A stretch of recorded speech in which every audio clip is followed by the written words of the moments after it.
Have you ever lost control because of someone else? That outburst in traffic, the argument at work, that offhand comment that kept echoing in your mind for hours? How many times have you handed over your peace to someone else's hands and later regretted reacting with anger or impatience? Maybe you think, that's just how I am. I don't take disrespect lightly. Or maybe you've said, I can't help it. They push my buttons. But what if I told you that the problem isn't the other person? That the root of the issue isn't what others do, but how you react? Today we're going to talk about something that rules our daily lives, emotional reactivity, and how the Stoics, men who lived over 2,000 years ago, already knew how to handle it with wisdom and freedom. Get ready to see conflict through new eyes and learn how to never again be a hostage to other people's behavior. In his personal notes written in the silence of the night, Emperor Marcus Aurelius left us a timeless teaching. When someone offends or bothers you, remember that it's your judgment that disturbs you. Read that again, slowly. It's not the other person, it's you. It's not what they said.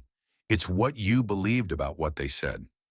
This phrase introduces us to one of the core principles of Stoicism, what we call value attribution.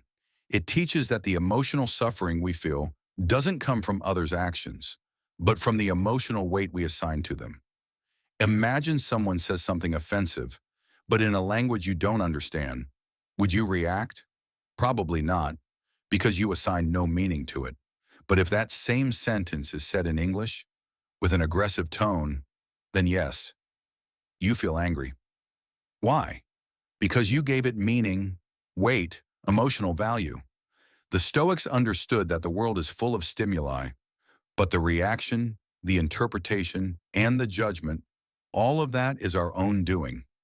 That's why they insisted, control the way you perceive events. That's where your power lives. This concept is not about becoming cold, indifferent, or passive. On the contrary, it's about becoming free. Free from the tyranny of your automatic emotions. Free from others' influence over your internal state. Let's bring this into real life. You're driving. A car suddenly cuts you off aggressively, and to top it off, the driver curses at you like you're the one at fault. In that moment, your whole body reacts. Heart racing, anger flaring. Maybe you yell back or consider retaliating. What happened? You interpreted that gesture as a personal attack. You gave meaning to the actions of a random stranger, maybe someone who doesn't even know what they're doing, and let it shake your balance. But what if, in that exact moment, you could pause? Take a deep breath and think, this person is out of control, but I don't have to be. They acted with ignorance, but I can act with reason. That choice, to not react like everyone else, is one of the greatest superpowers of the Stoic mind. Because once you realize you don't have to be disturbed by everything that happens, your freedom begins. And this applies to everything. Insults, criticism, dirty looks, provocations. You don't have to respond. You don't have to be affected. You can simply observe, understand, and move on in peace. That's the moment you stop being an emotional slave and begin to master yourself. Now that you understand the concept, let's put it into practice. Because it's no use understanding something intellectually if you don't apply it daily. So here's a simple and direct Stoic exercise that can completely change how you deal with others. Over the next few days, and you can start today, every time someone irritates you, write down what happened. But go further. Write down how you felt. Then ask yourself honestly, was it the person's action that bothered me, or the importance I gave to that action? This question is powerful because it forces you out of the victim role and into responsibility for your own emotions. It breaks the automatic flow of anger and creates space for a more conscious response. You can do this in a notebook, an app, or just in your mind before bed. What matters is turning this into a habit because the mind needs training just like the body. And when you start identifying the triggers that affect you, you also start disarming them. You begin to understand that the other person doesn't have the power to hurt you unless you give them that power. Make this a personal commitment. As the Stoics said, philosophy only matters if it's lived. And this exercise is a direct path to emotional freedom. The Stoics didn't just talk about self-control, they lived it. Once, Epictetus, one of the most respected Stoic philosophers, was walking down the street when a man insulted him. The crowd stopped, expecting a reaction. But Epictetus simply looked at the man and replied, "That's your problem, not mine."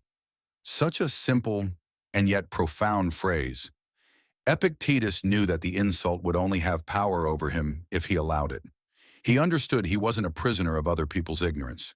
And by saying, "That's your problem, not mine," he made it clear, "I'm not required to carry the garbage you're trying to hand me."